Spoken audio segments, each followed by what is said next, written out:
प्रभु का नाम का स्तुति हो। वापस हम प्रेरितों का काम, ये पुस्तक का अध्ययन में है।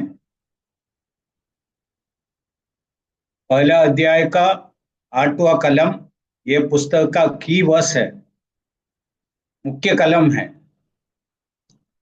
ये कैसा आगे पूरा हो गया इसके बारे में पूरा पुस्तक के अंदर 1 का 8।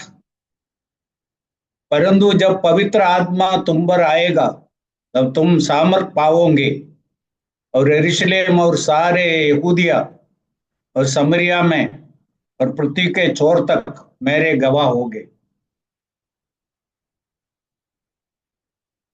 और आज हम देखेंगे कैसा यरूशलेम में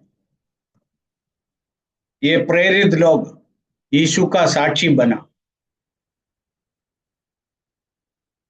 ये पहले से कुछ प्लान किया हुआ बात नहीं था। प्रभु ऐसा सब बातों को साथ में जोड़ा। पवित्र आत्मा आया और उधर आंधी जैसा बहुत बड़ा आवाज हो गया, और यरूशलेम में उस दिन अपना त्योहार मनाने के लिए आए हुए लोग सब इकट्ठे हो गया। और उन लोग पूछना शुरू किया, ये सब क्या है। उधर बैठे हुए लोग, जो लोग बाहर से उधर पहुंचा, उनका भाषा बोल रहा था, इसलिए सब लोग अचंभित हो गया, ये क्या है। और इधर पतरस उनको जवाब देता है। और इधर दूसरा अध्याय 22 से लेके,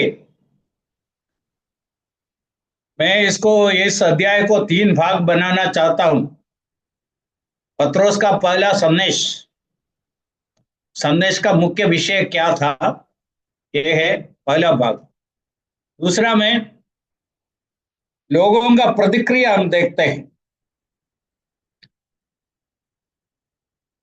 37 में हम पढ़ते हैं, सुनने वालों में सुनने वालों के हृदय चित गए, और वे पतरस और शेष प्रेरितों से पूछने लगे, ये भाइयों हम क्या करें। ये प्रचार करने से, प्रभु का संदेश लोगों को सुनाने से लोगों का प्रतिक्रिया हम देखते हैं। आखिरी में हम देखते हैं उस दिन 3000 लोग उद्धार पाया। इसलिए सीमित समय के अंदर रहकर ये तीनों बातों के बारे में थोड़ा मैं बताना चाहता हूं। 21वां कलम से हम पढ़ेंगे। ये पतरस बाइबल से उनको सुनाया, पुराना नियम योबेल का पुस्तक से, और जो कोई प्रभु का नाम लेगा वह उद्धार पाएगा। उद्धार पाएगा। उद्धार करता, उद्धार करने के लिए जगत में आया। यीशु नाम का अर्थ है बचाने वाला, उद्धार करने वाला। लोगों को अपने पापों से बचाएंगे,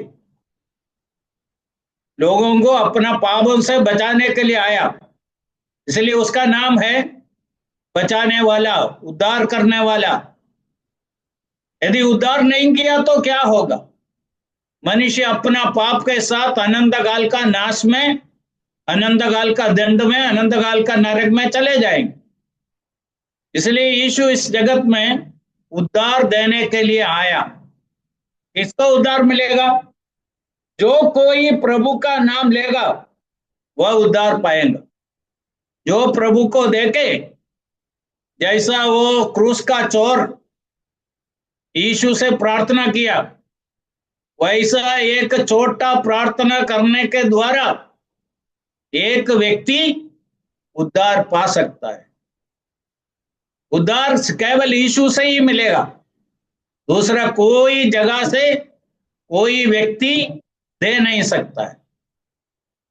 इसलिए पत्रोस इधर बाइबल पढ़ना शुरू करने के पूरा करने के बाद भाई से बोला, हे इस्राएलियों इस्राएलियों, ये बातें सुनो। यीशु नासरी एक मनुष्य था जिसका परमेश्वर की ओर से होने का प्रमाण उन सामर्थ के कामों और आश्चर्य के कामों और चिन्हों से प्रकट है जो परमेश्वर ने तुम्हारे बीच उसके द्वारा कर दिखाए, जिसे तुम आप ही जानते हो। और इधर इकट्ठे हुए लोग केवल यहूदी है। सब लोग यीशु के बारे में थोड़ा कुछ जानते हैं। इधर पतरस बोलता है उनका चमत्कार के द्वारा, उसका सामर्थ का काम के द्वारा, आश्चर्य के द्वारा, चिन्हों के द्वारा परमेश्वर की ओर से है यीशु। यहूदियों का बड़ा तकलीफ था। यीशु जब दावा किया मैं स्वर्ग से हूं, मैं ये काम सब पवित्र आत्मा का सामर्थ्य से करता हूं, मैं प्रभु की ओर से हूं, ये मानने के लिए तैयार नहीं था। इसलिए यीशु जो चमत्कार सब किया, ये कि यीशु ईश्वर की ओर से है, इसका प्रमाण था। और पतरस उनको सीधा बोल दिया। इतना चमत्कार उनके बीच में करने के बाद भी यीशु को अंगीकार करने के लिए तैयार नहीं हुआ। आजकल कुछ लोग ऐसा सोचते हैं चमत्कार होएगा तो लोग विश्वास करेंगे। अभी यीशु इतना बड़ा बड़ा चमत्कार किया, फिर भी लोग विश्वास करने के लिए तैयार नहीं हुआ। इसलिए चमत्कार, केवल चमत्कार करने से लोगों का विश्वास, प्रभु में जो विश्वास होने का कोई जरूरत नहीं है। आप सब जानते हैं यूहन्ना 6वां अध्याय में यीशु 5 रोटी से 5,000 पुरुषों को और उनका परिवारों को खिलाया।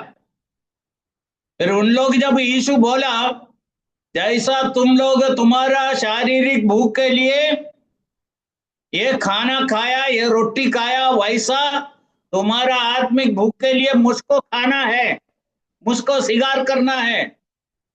जैसा खाना को भूख मिटाने के लिए अंदर स्वीकार किया, वैसा मैं जो जीवन का रोटी हूं, तुम्हारा अंदर का भूख, आत्मा का भूख मिटाने के लिए तुमको मुझको स्वीकार करना पड़ेगा। परिणाम क्या निकला? सब लोग उनको छोड़ के चले गए। चमत्कार करने से क्या फायदा है? इसलिए चमत्कार के द्वारा यीशु कौन है ये पहचाना नहीं है तो वो लोगों का हृदय का कठोरता को बताता है। चमत्कार जरूर है। और बाइबल पढ़ेगा तो 3 खास समय में बाइबल के अंदर बड़ा बड़ा चमत्कार हुआ। पहला मूसा के समय में मिस्र के अंदर इस्राएलियों को छुड़ाने के लिए चमत्कार किया। बाद में एलिया और एलिशा के समय में चमत्कार हुआ। तीसरा यीशु मसीह और उनका शिष्य जब इधर थे उनके द्वारा चमत्कार हुआ। इसलिए यीशु इधर बहुत चमत्कार किया, लोग विश्वास करने के लिए तैयार नहीं था। अब जानते हैं यीशु मसीह उनका चमत्कार किया हुआ शहरों के बारे में उनके लिए हाय बोला तुम्हारे अंदर जितना चमत्कार हुआ, बड़ा बड़ा काम हुआ, फिर भी तुम मन नहीं फिराया, इसलिए तुम्हारे लिए हाय। इसलिए यीशु खुद इधर था, चमत्कार किया, फिर भी लोग विश्वास नहीं किया। इसलिए पतरस इधर यहूदियों का अविश्वास के बारे में, यीशु के बारे में संदेह करने के बारे में उनको याद दिलाना चाहता था। और उनको स्वीकार करने के बदले में उन लोग क्या किया? 23वां कलम में दे हैव क्रूसिफाइड हिम, यीशु को इनकार किया। इतना नहीं, इनको क्रूस पर चढ़ाया। अब जानते हैं जब यीशु मसीह आखिरी में पिलातुस के सामने खड़ा था, पिलातुस 3 बार यीशु को जांचने के बाद बोला, ये निर्दोष है, इसमें कोई ऐसा गुनाह नहीं है उनको मरण का सजा मिले, ये निर्दोष है। वो यीशु को छोड़ना चाहता था। यहूदी लोग क्या बोला, नहीं, इनको क्रूस पर चढ़ाओ, इनको क्रूस पर चढ़ाओ। तो इसलिए पतरस इधर बोलना चाहते हैं, तुम लोगों ने यीशु को इनकार किया, इतना नहीं, यीशु को क्रूस पर चढ़ाया और उनको मार डाला।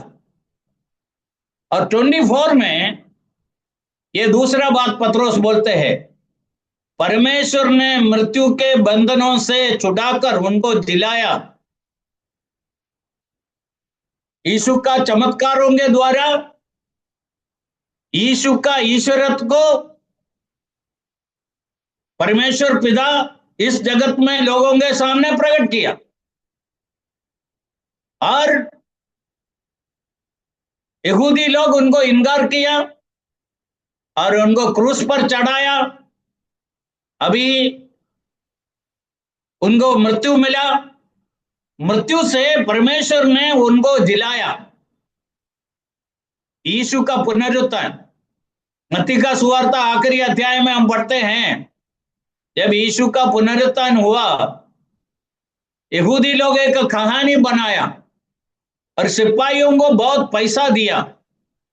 बोला, तुम बोलना है हम जब सोते थे यीशु के शिष्य लोग आके उनका शरीर को चोरी करके लेके गया।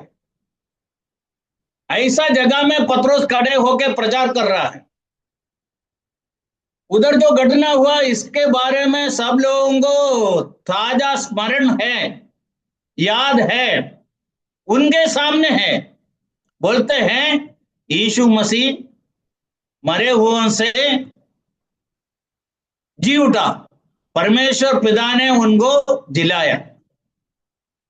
देखो, मसीह विश्वास में यीशु का पुनरुत्थान को कितना प्राथमिकता है, कितना महत्व है, हमको समझना है। और मैं बताना चाहता हूं, हम 2000 साल पहले फलस्तीन देश में जीवन बिताया, एक सुतार, उसके बारे में प्रचार नहीं करते हैं। मरण को पराजित करके तीसरा दिन मरण से बाहर आया हुआ, मरण के ऊपर अधिकार पाया हुआ यीशु के बारे में हम प्रचार करते हैं। यदि यीशु एक साधारण मनुष्य था, आज भी उसका कब्र भी बंद रहता था। उधर दूसरा एक तकलीफ है, उस समय तक मनुष्यों के बारे में लोग इतना ही जानता था, मनुष्य का जन्म होता है और थोड़े साल दुनिया में रहते हैं और बाद में मर जाता है। और यीशु के बारे में अलग है, यीशु इस जगत में आया, इधर जिया, मरण हुआ, मरण के साथ खत्म नहीं हुआ। बाकी सारे लोग जितने मरे हैं उनमें से यीशु अलग है। यीशु एक अतुल्य व्यक्ति है। यीशु का पुनरुत्थान के बारे में पतरस उनको याद दिलाया, यीशु जिंदा है। और यीशु का पुनरुत्थान के बारे में इधर भजन संहिता 16 से पतरस कुछ कलम सुनाया। पिछले हफ्ता मैंने बोला, पतरस का बाइबल का जानकारी, एक प्रभु का दास को बाइबल का जानकारी होना है। लोग कुछ समझ करते समय में, कुछ सवाल पूछते समय में उनको वचन से लोगों को दिखाना है।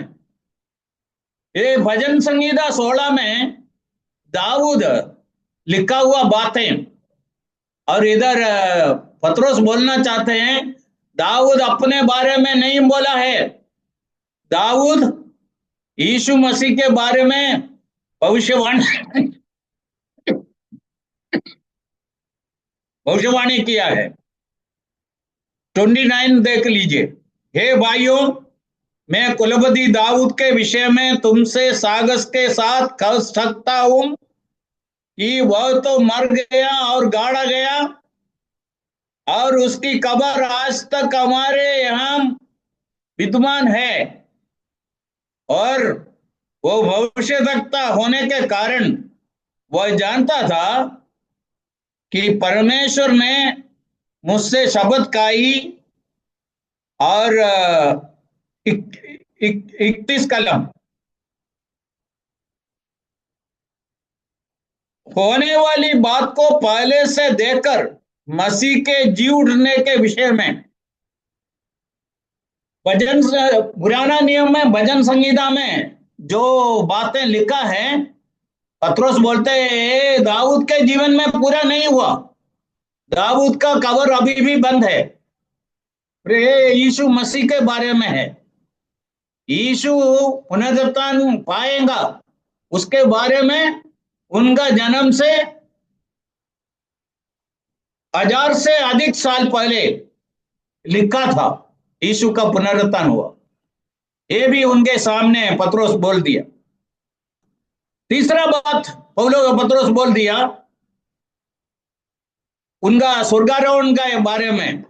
32 और 33 में हम पढ़ते हैं, इसी यीशु को परमेश्वर ने दिलाया जिसके हम सब गवाह है। इस प्रकार परमेश्वर के दाहिने हाथ में सर्वोच्च पद पाकर पिता के पास है। यीशु मसीह वर्तमान में कहां है, उनका स्वर्गारोहण के बारे में बताया। पिछले एक बाइबल स्टडी में मैं बोला यीशु पुनरुत्थान के बाद 40 दिवस बार बार उनके सामने प्रकट होता था। उनको इनके यीशु के पुनरुत्थान के बारे में कभी भी कुछ संदेह न हो, पक्के प्रमाणों से उनको दिखाया वो जीवित है। और 40 दिन के बाद यीशु उनको लेके ओलिव पहाड़ के ऊपर गया। ओलिव पहाड़ के ऊपर से उनके सामने, उनके आंखों के सामने यीशु का स्वर्गारोहण हो गया।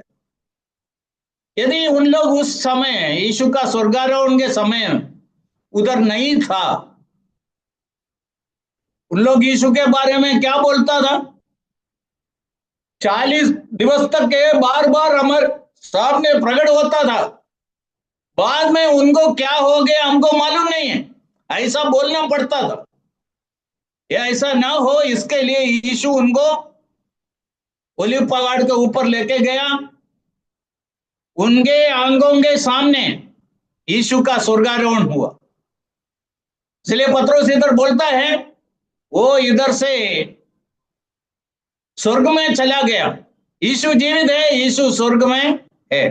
14 बात 36 में हम पढ़ते हैं,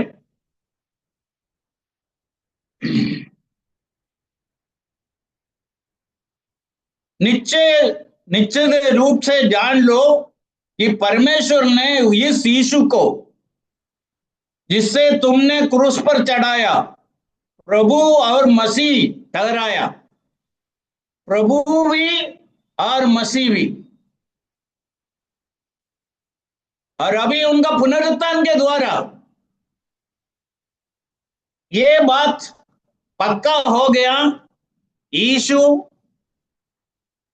केवल मनुष्य नहीं है, यीशु परमेश्वर है। उनका रोमियों का पत्री पहला अध्याय में है, अभी उसमें जाने के लिए समय नहीं है। इसलिए यीशु को परमेश्वर पिता पुनरुत्थान मरे हुए से जिला के उसको प्रभु और मसीह बनाया और वो साबुदी किया। यीशु मसीह प्रभु है।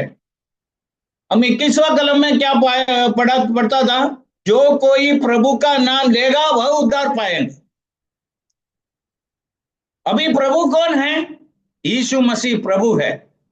जो कोई उनका नाम लेगा वो उद्धार पाएगा। और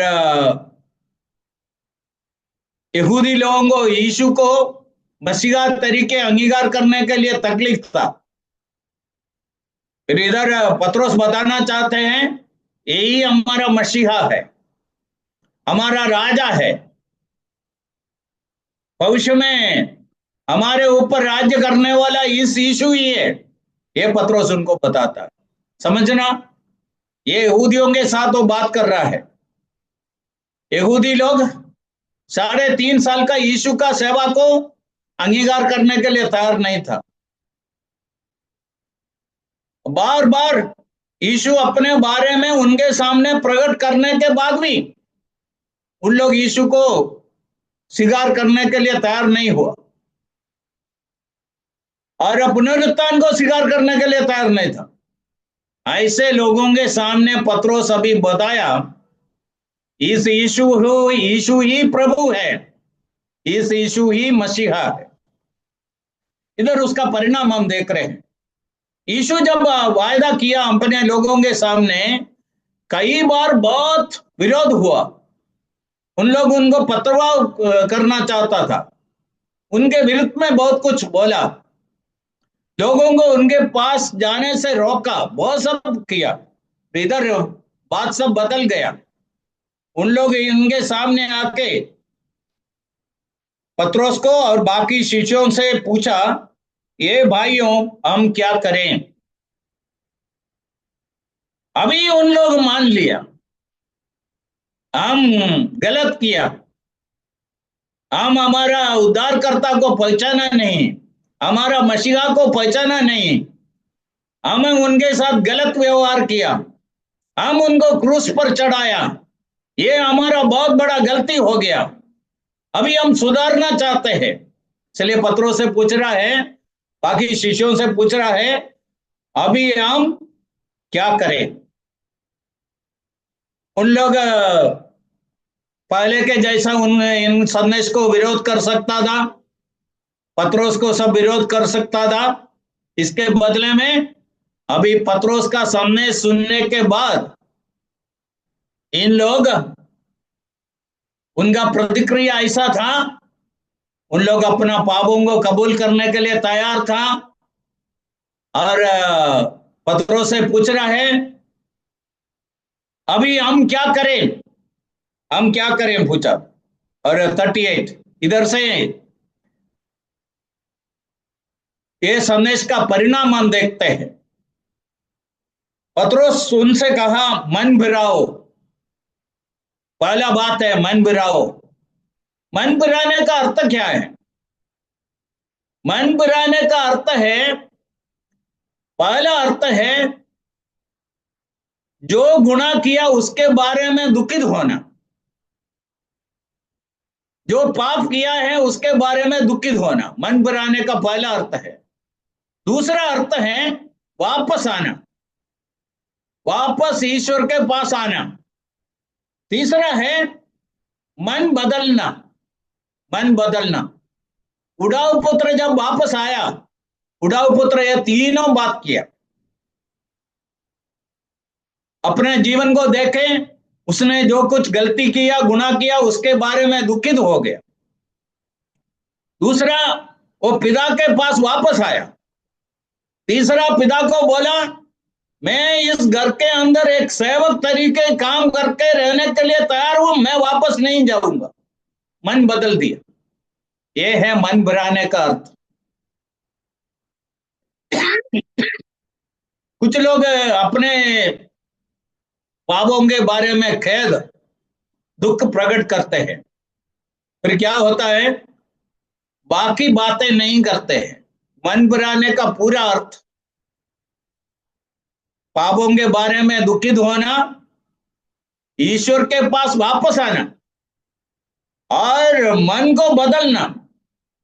पुराना बातों में मैं नहीं जाऊंगा, हमेशा के लिए उसको छोड़ देता हूं।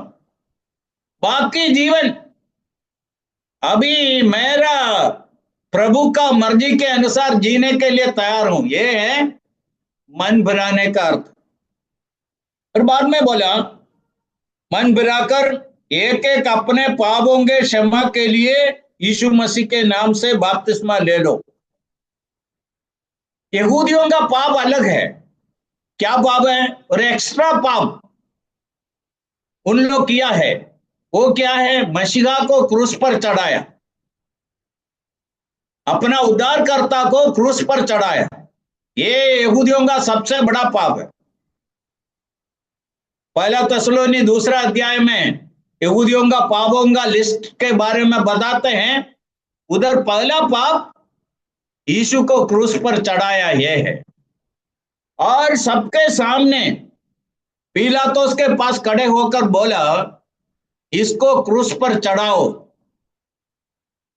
ये खुले में जो पाप किया उसका निवारण के लिए अभी उन लोगों को हम बराबर प्रस्ताव किया है, बराबर मन भराया है, वो बपतिस्मा के द्वारा उनको प्रकट करने का।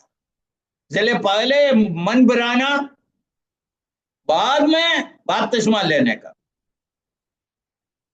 अभी उसके बाद पतरस और थोड़ा समय बात किया और उनसे क्या बोला 40वां कलम में, With many other words did he testify, sorry Hindi में पढ़ता हूं, उसने बहुत और बातों से गवाही दे देकर समझाया कि आप अपने आप को इस टेढ़ी पीढ़ी से, जाति से बचाओ। अपने आप को बचाओ। वापस वो बचाने का शब्द हमको इधर मिलता है। अपने आप को बचाओ। समझना है, हम दूसरों को बचा नहीं सकता है। एक मनुष्य कितना भी बड़ा सेवक हो, किसी को बचाने का सामर्थ्य उसको नहीं है। बस इतना सामर्थ्य है बचाने वाले के बारे में लोगों को समझाने का। और यदि बचना है, वो खुद अपना मन भिराना है और बचाने वाले के द्वारा बच जाना है। इसलिए उनको बोला, ये टेढ़ी जाति से अपने आप को बचाओ, ये आपका काम है। मनुष्य सारा पाप के दंड के अधीन में है। आप क्रिश्चियन परिवार से हो, हिंदू परिवार से हो, दूसरा कोई भी परिवार से हो, आप एक इंसान है तो आप पाप का दंड के अधीन है। जरूर न्यायी परमेश्वर एक दिन आपको पाप का दंड देगा। अभी बचने का समय अभी है। और मैं बताना चाहता हूं, उद्धार इस जीवन में सीमित है। इस जीवन के बाद आपको उद्धार नहीं पा सकता है। उद्धार पाना है तो अभी वर्तमान में प्रभु के पास आना है। जब जिंदा है, जब समझ सकते हैं, सोच सकते हैं, सुन सकते हैं, देख सकते हैं, उस समय प्रभु के पास आने का है। अपने आप को बचाना है। बाद में कोई भी आपको बचाएगा नहीं।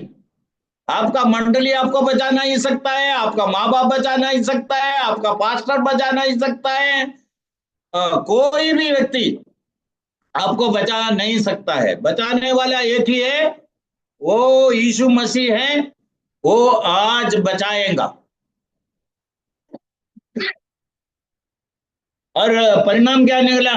उन लोगों को बोला, तुम सब आए हैं, सुने हैं, तुम अब आपको बचाने के लिए कुछ करना चाहते हैं, अभी अपने आप को बचाओ।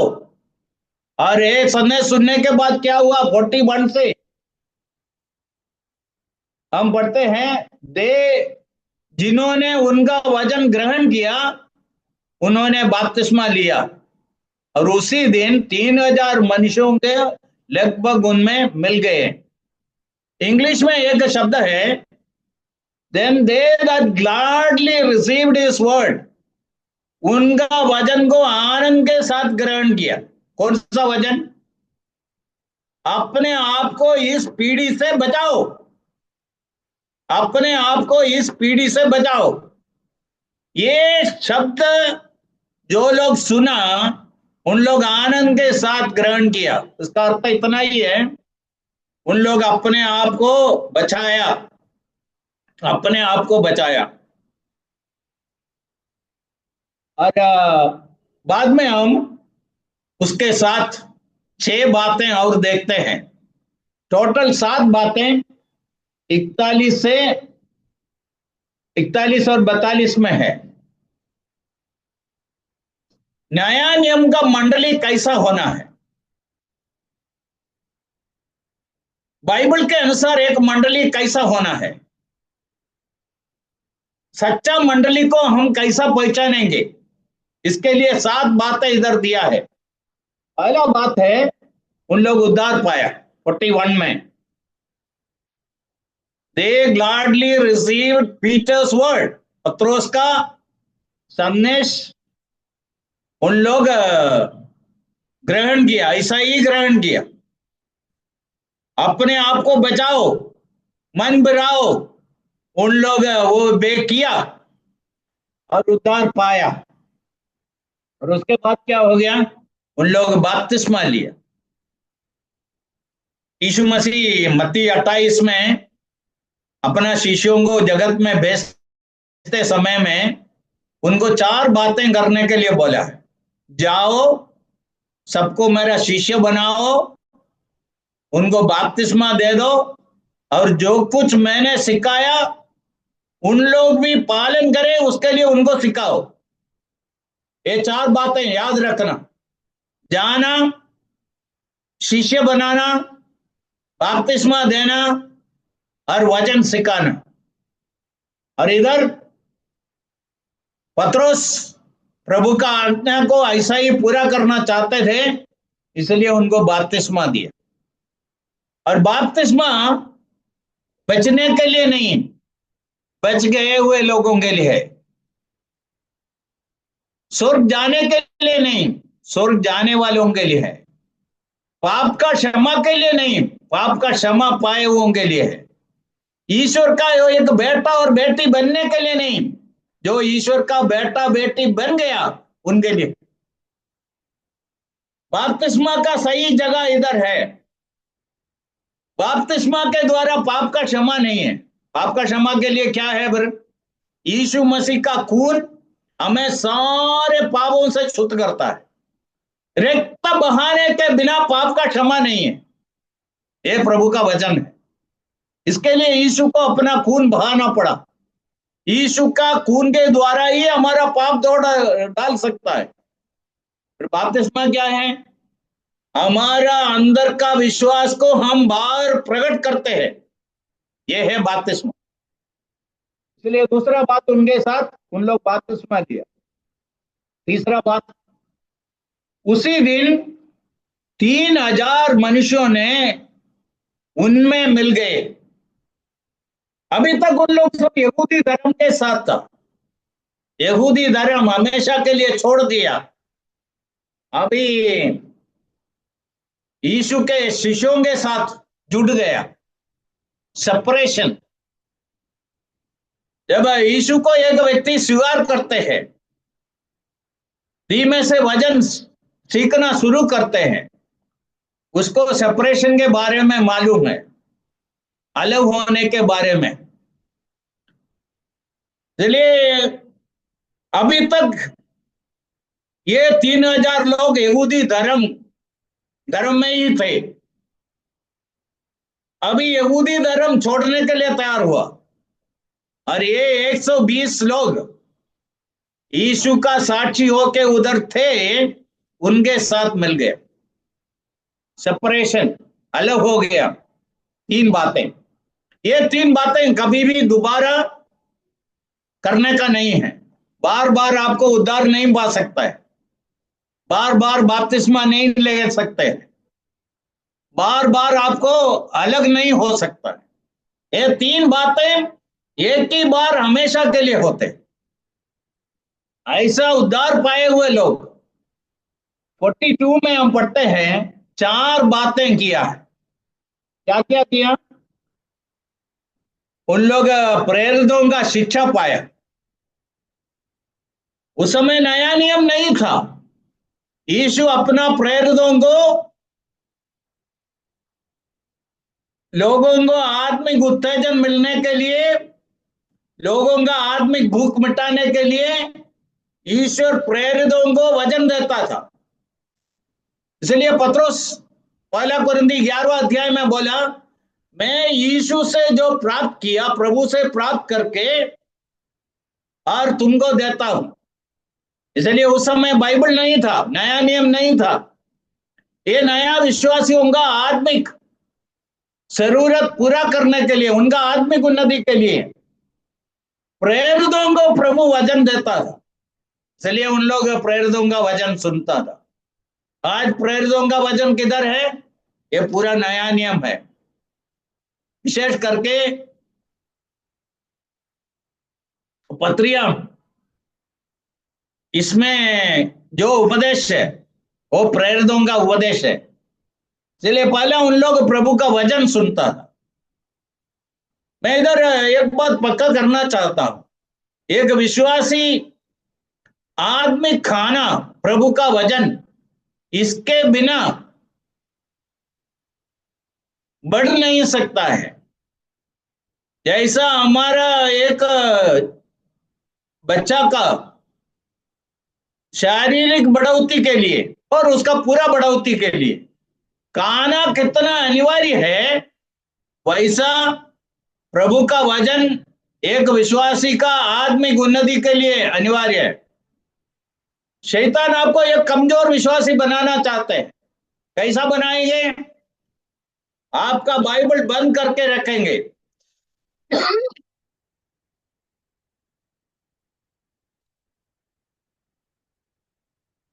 आपको खाना ना मिले, ऐसा प्रभु का वचन सिखाते हैं। वो सुनने से आपको रोकेंगे। ये सब शैतान का काम है, समझना है। आपका बाइबल एक खुला पुस्तक रहे, वो सीखे, ताकि आपका आत्मिक जीवन मजबूत हो जाए। ओके, पहला बात उन लोग ये किया। दूसरा बात, संगति किया। संगति क्या है?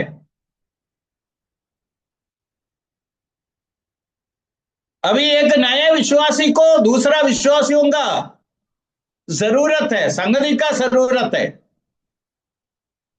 और उनके द्वारा वो बढ़ना शुरू होते हैं, उसके प्रोत्साहन मिलते हैं और उससे उन लोग सीखते हैं। इसलिए एक विश्वासी को दूसरा विश्वासी का जरूरत है। साथ में मिलकर प्रार्थना करने में और साथ में समय बिताने से उनका आत्मिक जीवन मजबूत हो सकता है। दूसरा है, तीसरा बात हम इधर देखते हैं, उन लोग रोटी तोड़ा।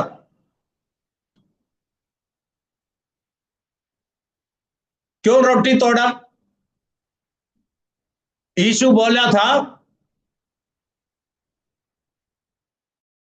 तो यीशु क्रूस में जाने से पहले आखिरी रात में वो रोटी अपने हाथ में लिया, आशीष किया और तोड़ के उनको दिया। ये मेरा शरीर है, मेरा स्मरण के लिए, मेरा यादगिरी के लिए ये करना। इसलिए उन लोग ये शुरू किया। उन लोग रोटी तोड़ते थे। अभी बहुत लोग पूछते हैं रोटी तोड़ने का अर्थ क्या है? पुराना नियम में आप देखेंगे तो लोग जब आराधना के लिए जाते थे, कुछ जानवरों को साथ में लेके जाते थे। पुराना नियम में हम ऐसा जानवरों का बलिदान के बारे में पढ़ते हैं। ये बलिदान सब आने वाला यीशु मसीह का संपूर्ण बलिदान का एक निशानी था। अभी यीशु हमेशा के लिए बलिदान हो गया। यीशु मसीह का बलिदान के द्वारा बलिदानों का अंत हुआ। अभी कुछ बलिदान नहीं है। और आज भी हम आराधना करने के लिए इकट्ठा होते हैं, यीशु का बलिदान को याद करके यीशु को और ईश्वर को आराधना करते हैं। इसके लिए रोटी और दाखरस ईश्वर बोल के दिया है, हम उसको मानते हैं। वो हमारा आराधना है।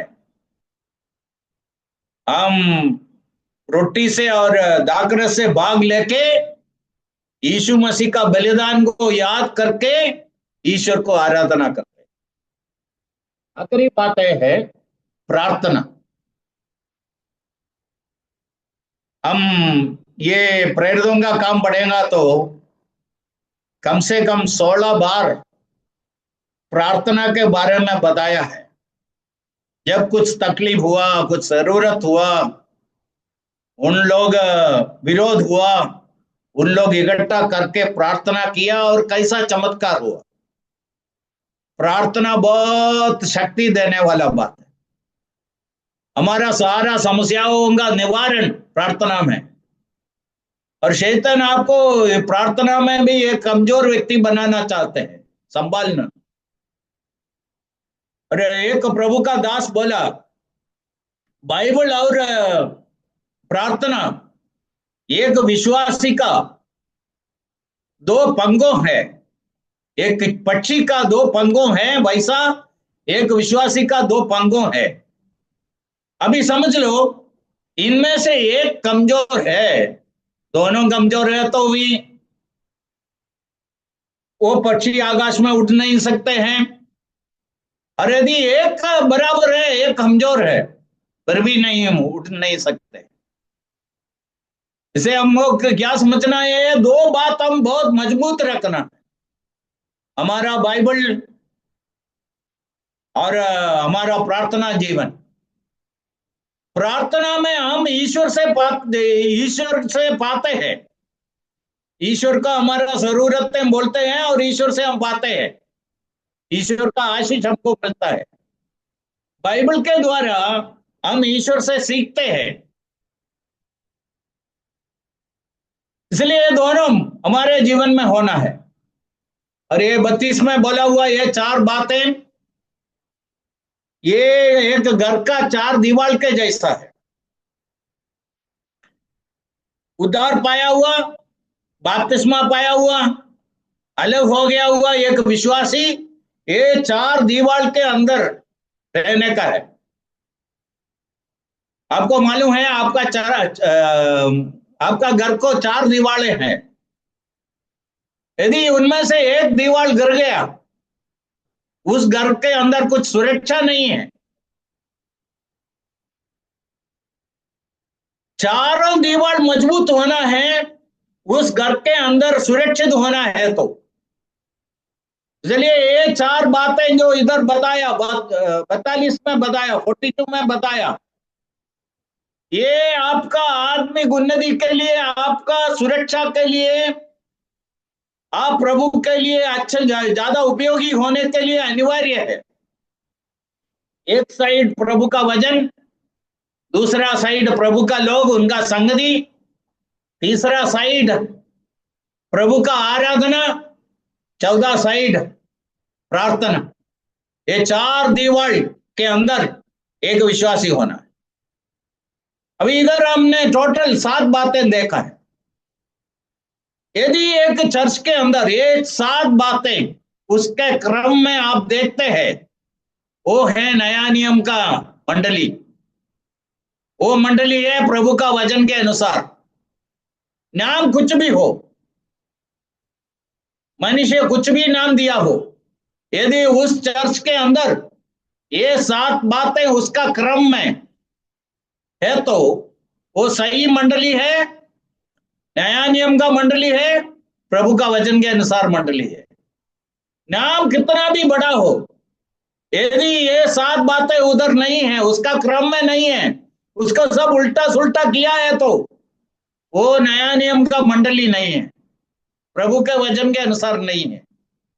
इसलिए नया नियम का मंडली को पहचानना है तो ये 7 बातें आपको याद रखना है। इसका क्रम में कहां भी आप देखते हैं, वो मंडली आपके लिए है, आप उस मंडली में संगति कर सकते हैं। इसलिए इधर पत्रोस, उसका संदेश और लोगों का प्रतिक्रिया, आखिरी में उसका परिणाम, 3000 लोग उस दिन उद्धार पाया। उधर से मंडली का बढ़ोतरी होना शुरू किया और आगे साक्षी देना शुरू हो गया और प्रतिदिन लोग बचना शुरू हो गया। प्रभु का इच्छा है तो हम अगले हफ्ता